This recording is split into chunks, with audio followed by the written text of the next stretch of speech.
Hello everyone, welcome back to my channel. আজকে মহাশিবরাত্রি পুজো দেবো, তাই জন্য আমি যাচ্ছি কালীবাড়িতে। কালীবাড়ি তোমাদের আগেও দেখিয়েছি, ওই জায়গাটা মায়ের মন্দিরটা, ওখানে পাশেই গঙ্গা আছে, তোমাদেরকে সেটাও দেখিয়েছি। তো ওই গঙ্গায় গিয়ে প্রথমে স্নান করব, তারপরে ভোলে বাবার কাছে পুজো দেবো। তো আজকে এই ভিডিওটাই তোমাদের সঙ্গে শেয়ার করতে চলেছি। চলো মন্দিরে গিয়ে তোমাদের সঙ্গে দেখা হচ্ছে। তো আমি রেডি হয়ে বেরিয়ে পড়েছি মন্দিরে যাওয়ার জন্য, আর আমি মন্দিরে চলেও এসেছি। দেখো গঙ্গার ঘাটে কত ভিড়, সবাই স্নান করছিল গঙ্গায়, কারণ বাবার কাছে পুজো দেওয়ার ছিল। তো দেখো মন্দিরের ভেতরেও কত ভিড় হয়ে আছে। এইবার আমি যাব স্নান করতে, গঙ্গায় স্নান করে এসে বাবার কাছে পুজো দেবো। দেখো আমার স্নান হয়ে গেছে আর আমি শাড়ি পরে নিয়েছি। তো দেখো লাইন কত হয়েছে বাবার কাছে জল ঢালার জন্য।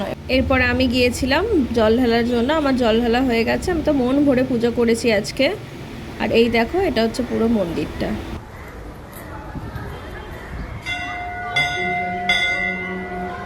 এখানে সব ঠাকুরের জন্য আলাদা আলাদা মন্দির করা রয়েছে, আর শিবলিঙ্গ এখানে 2-3টে রয়েছে।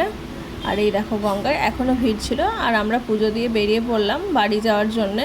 আমার বাড়ির পাশে এক জায়গায় পুজো হচ্ছিল, আমি ওখানেও গিয়েছিলাম পুজো দিতে। এখানে পুজো হচ্ছে এখন।